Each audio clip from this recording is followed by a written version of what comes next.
Well, I know last year you came on and kind of got your feet wet, and then graduated, one transferred. So like it's on you now. You and talk about the mindset of going through this August, knowing that you're going to be playing a bigger role this year. I say it was a big step. Coming from Youngstown, I was kind of the man over there for 2 years, and coming here, kind of like had to wait my turn, sitting behind EG. So that year it was very humbling, because I thought I was gonna come in and be the guy, but it was very humbling playing behind EG. He showed me a lot because I never played behind anybody in college, but so I just learned. I watched EG because he been a leader here for 5 years, kind of seeing how he did it, and now I just feel like it's my turn. Just he passed the torch to me, and I'm gonna make the best out of the situation. What was the main things you learned from him that you think was going to help you this year? The main thing I learned from EG was just playing your role and not trying to do too much, but just trying to do what the coaches ask you.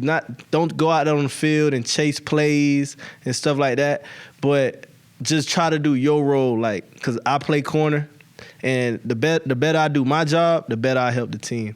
So that's one of the main things I learned from EG. Do you feel like you were able to become a better player even though you didn't play as much and as you thought you might coming in during the course of last season? Oh yeah. I feel like I became a real better player because last year I battled a lot of injuries that kind of held me back from last season getting a lot of the play time that I wanted to get. But it humbled me a lot, not just the physical aspect, but really the mental aspect. Because it was a lot of mental battles I had to face. Not going out there playing how much I really wanted to play. So I think this year, coming off of last year, I'm hungrier than ever, and I'm just ready for this season to get started, get on the road.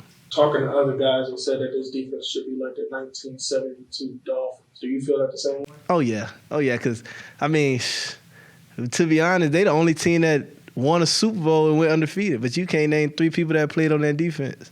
You know what I'm saying? So it's like going into this game, a lot of people you can't name 5 people that really had a significant impact on the defense last year.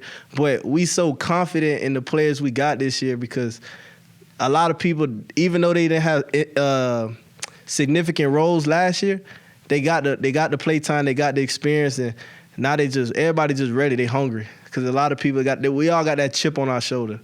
You know what I'm saying? What have you seen from you and the other cornerbacks that makes you believe that y'all could play as good or maybe even better than last year's cornerback? I say the connection we got. Me and Caleb. Caleb, the other corner, that's even my roommate. So it's like we around each other all the time, and we've been around each other. That was one of the first guys. Even when I took a visit here last year, he was one of my hosts. So it was like the connection. We just trust each other, and it's not about.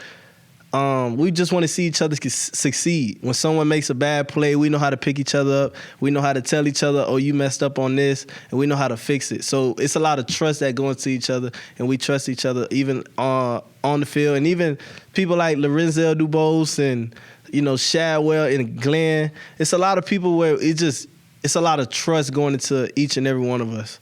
Can I talk about this, how comfortable? I know you said when you first walked in, you didn't talk about the scheme.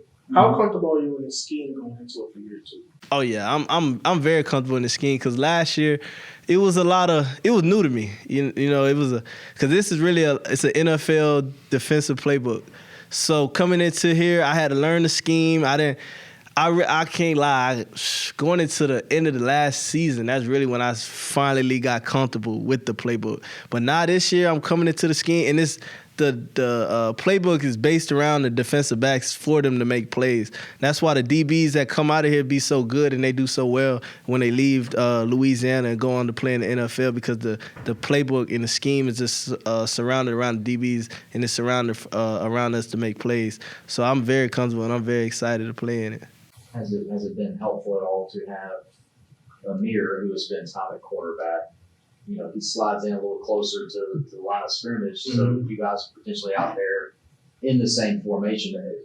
Has it been advantageous for you to have that guy who's also had a lot of snaps at corner just kind of right out there? So you can say, well, no, your steps, you're a little too far, a little too. Yeah. Can he help that way? Oh yeah. Me and Amir, that's my Florida boy. You know, it ain't too many of us out here. So us being on the field, because last year it was EG and it was me and Amir. We was battling every day for practice just to be in that 2, but that made us so much better because there was no hate towards each other. We still want to see each other succeed, but we know that one of us, we both want to play. So now just us being on the field at the same time, I feel like it's so rewarding because like I love to see him make plays and he love to see me make plays. And it's just so much, like, it's so much brotherhood and we feel so close on the field because, like, when one make a play, it feel like I made the play. So that's the main thing. So Amir, I love being on the field with Amir. At the end of last season, the big talk, postseason, and even going into Sun Belt Media Days was that gave up too many plays late in halves, gave up too many big plays. So what did you see in August that gives you confidence that y'all are going to do better in those areas? I see a lot of leadership. You know, we got Cortland and Tyrone Lewis and Tyrese Skipper. Like even just not just the corners, but even the corners and the safeties. It's a lot of consistency. You know, going into fall camp, that was the main thing. We got to be consistent because we knew what we had. We knew what we messed up on last year. And, you know, coming into we had a lot of people leave. Some people left and stuff like that. So a lot of people, they was worried about the DBs, about what we can and what we can't do. And because a lot of people haven't really had significant roles. So we all just came together and the main thing that we said we was going to work on the consistency. And no deep ball, like that was the main thing. We're not giving up no deep ball. So when we play against the offense, they really gonna have to earn it against us. You know, you just talked about the 72 Dolphins. They're no name, so it seems like it's just 11 men to the ball. Whoever make the play, right? Mm-hmm. How do you feel like you feed off of the defense? I mean, the defensive line and the linebackers. How do y'all feel like y'all all feed off of one another? Oh, I love the D-line and even the linebackers because at the end of the day, the D-line do good. They make me look good. So and if I do good, I make the D-line look good. So it go hand in hand. So with the D-line and the linebackers, we all play our part. We all play our role because we know if the D-line, they get back there, the quarterback might throw a crazy ball. I might get me a little interception, and I might take it back for 6. I know that. But even with the linebackers, and it's so exciting because when someone makes a play, it feels like the whole defense make a play. That's the main thing you're going to see on Saturday. You're going to see the energy that comes from the defense. When somebody makes a play, the whole sideline get excited, the whole field get excited. So that's the main thing. Was it Caleb that got you through the mental part of maybe being disappointed at times last year, or who or what got you through that? Oh, it was mainly Caleb, and I couldn't.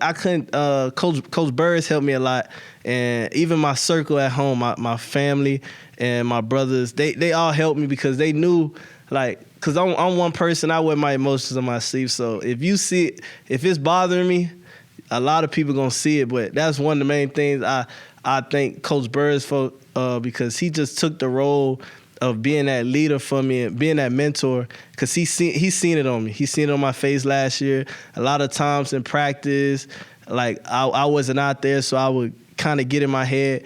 But towards the end of the season, I battled that. That was the main thing because I know physically I can go out there and play, but once I fix the mental part, I know I could be one of the best players in the Sun Belt. In what ways, from a technique, physical standpoint, when you're on the field, do you feel like you're better right now than you were at the end of last season? I feel like my conditioning and me being able to, I'm a lot more conditioned and me being able to rely more on my body because that was the main thing. It was a lot of soft tissue injuries and stuff that just kept me from the field and kept me. But that was the main thing the whole offseason was, I'm going to make sure I take care of my body, and I'm going to finish the whole season injury-free. So that was the main thing. Because I know I can go out there and do a lot of things, but if I'm not available to play, then I can't help the team. Trying to figure out who's meaner, you or Caleb, because Caleb comes in here the other week and it seems like the nicest dude I ever met. Yeah. You're coming in here, it's like, I don't know. Now there may be a competition. Who's meaner? I could say, they say I got short people syndrome, you know what I'm saying? So a little stuff like that will make me mad, but that's one thing about K. He know how to push my buttons, especially living with him. Like, he know how to do little stuff to push my buttons. But we both got a side that when we get on the field, it's different Caleb and it's different Key. We got two different personalities. We know how to turn it on and turn it off. Because, one thing, me and Caleb, once we out the field, we cool with everybody. Everybody want to talk to us, and we friends with everybody. But once we on the field, it's a different level. We turn it on and turn it off. So I understand you want to be in our seat when you're done. Oh yeah. Tell us about that. Yeah, that's the main thing. I want to get in the media. I got a podcast called The Situational Sit Down on YouTube with me and Pat Mensa, one of the other players, another DB. But I do want to get in the media. That's one thing I always wanted to get into, sports broadcasting, because I love football. I love talking about it. I love sharing my opinion. So, and I feel like I got a pretty good personality that people want to grasp to and listen to. So that's one thing I always wanted to get into. I finish up my degree here next spring, and hope once football's over with, once I do my thing in the NFL, hopefully I can get a seat on CBS Sports, ESPN. That's the goal. That's what I'm shooting for. Tell us about one or some of the depth other guys, like Glenn's a new guy, Justin finally is healthy, it sounds like. Chadwell, how can they help? What have you seen from them? They can most definitely come in and play the role that they supposed to play. Glenn and Agu, they both been, fighting injuries, and I know exactly how that feel coming out. Last spring, I missed the whole spring with a hamstring injury. So coming out there and just seeing everybody else practice and knowing that you can't help the team, but once the guys are, Agu's fully healthy and Glenn was out there today. Once them guys are fully healthy, they can come in and just see. The main thing is it's no drop between our ones and twos. So when the ones out there and the twos out there, the level still stays the same. So that's the biggest thing about our defense, because a lot of people, when the twos come on the field, it's a big drop.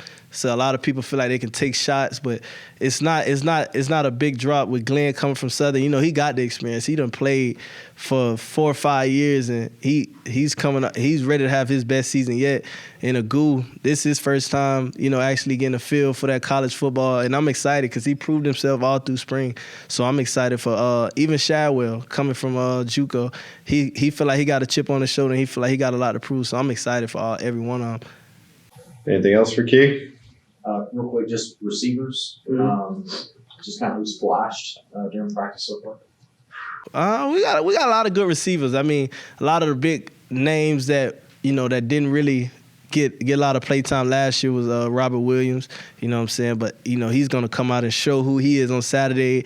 And I go against Peter every day, and Peter's gonna be Peter. He's consistent, but he ain't gonna say much. He gonna do what he gotta do, and he gonna make plays. And even with Jake Bernard, I feel like we really talented in the receiver end, and then we got Ben feeding him the ball. I'm excited for our receivers, honestly. I'm excited. They're explosive, and they're gonna make the plays that they're supposed to on Saturdays.